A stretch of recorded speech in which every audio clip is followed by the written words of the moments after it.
Hello everybody, today we're going to be talking about titrations. A titration is where you are trying to find the concentration of an unknown solution. The way that you're going to be finding the concentration of that unknown solution is by using a neutralization reaction. So if you remember back to the last video, a neutralization reaction is adding a base plus an acid to find a salt or to get a salt and water. So if you notice up on your screen, we have NaOH, a base, and sulfuric acid, an acid. So we're going to be mixing them together to get a salt and water. So this video is just to tell you about how titrations are performed. The next video is going to be doing the calculation for this titration. Okay, so like I told you, we are going to be finding the concentration of an unknown solution. One of your solutions you have to know everything about. In this case, that's going to be the solution in our burette. So you might be going, okay, what's a burette? This funky looking thing right here is a burette. We have sodium hydroxide in the burette. At this point, and I'm going to make the sodium hydroxide blue, even though it's not actually blue. Okay, just so you can see it. So when you fill your burette, okay, it would appear as though it's up to 0 milliliters. The reason for that is as we empty the burette, it actually tells us how much we've dispensed. All right, so I'm going to put this back up to 0. Okay. All right. So our sodium hydroxide is going to be our solution that we are going to know everything about. It's going to be our, quote, known solution. So our sodium hydroxide, I know that I have 1.25 molar sodium hydroxide. I got that off the shelf in the lab. I know that. My sulfuric acid, I do not know the concentration of it. Remember, molarity is concentration. So right now, I do not know the concentration of it. I do, however, know how much sulfuric acid I put in this Erlenmeyer flask. I measured that out. And I measured out 35 milliliters of it. Now remember, this video is just telling you how a titration is performed. We're going to be using these values in the next video to tell you how to do the calculation and figure out what the concentration of sulfuric acid would actually be.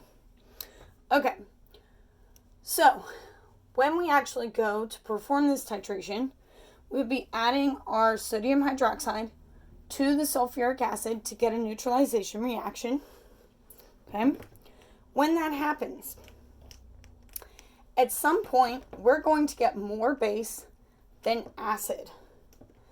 And we're going to use an acid-base indicator to get that. So, there are several acid-base indicators.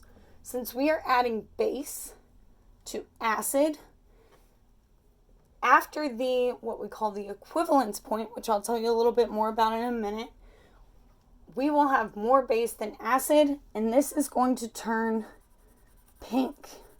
The reason it's going to turn pink is we are using phenolphthalein. Okay? All right. So, phenolphthalein turns pink in basic solutions. So after we add enough NaOH that it's gone past the equivalence point, it hits an end point, it will turn pink. Because again, phenolphthalein turns pink in basic solutions. All right, so let's go ahead and perform our titration. The way we do that is we add NaOH, and we add, and we add, and we add, and we would be doing that by turning this thing right here called the stopcock, and our base would be dripping out of the bottom. Okay, So we add and we add and we add and we add until, and we stop at some point and we look and we go, oh, is it pink yet? Nope, not pink yet. Okay, and we add some more and we add some more and we add some more.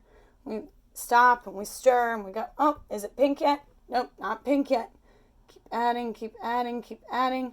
Stop, stir. Oh, is it pink yet? Nope, not pink yet. Go, go, go. Stop, stir. Oh.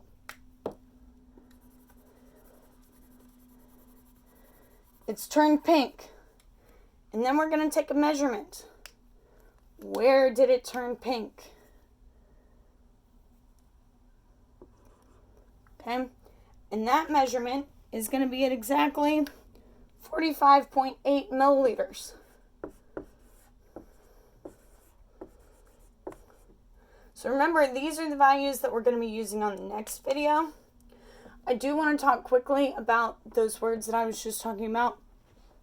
The end point and the equivalence point. So the equivalence point is the point at which H plus and OH minus are equal to one another in a titration. Okay? Whereas the end point, a little bit different, is the point at which the indicator changes color. All right, so back up here. Remember, our phenolphthalein turned pink in base because we're adding NaOH. So eventually we got more NaOH and more OH minus ions than we had H plus. So that's where we knew to stop our titration. Okay, and we can then use our values. Okay, another way that you could do this is using a pH meter and measuring the pH. And once you had a pH of 7, you would stop. What was I going to say? Another thing to note, if we reverse this and we had our NaOH as our unknown and our H2SO4, you could not use phenolphthalein. You would have to use a different pH indicator. There's a lot of pH indicators that you can use. There's a picture in your book that you can look at. But basically, that's the gist of what's going on in a titration. And there's a lot of videos out there on YouTube of these actually being performed, so you can take a look at those. But I hope that you've enjoyed this video, and take a look at the next one so you can know how to actually do the calculations.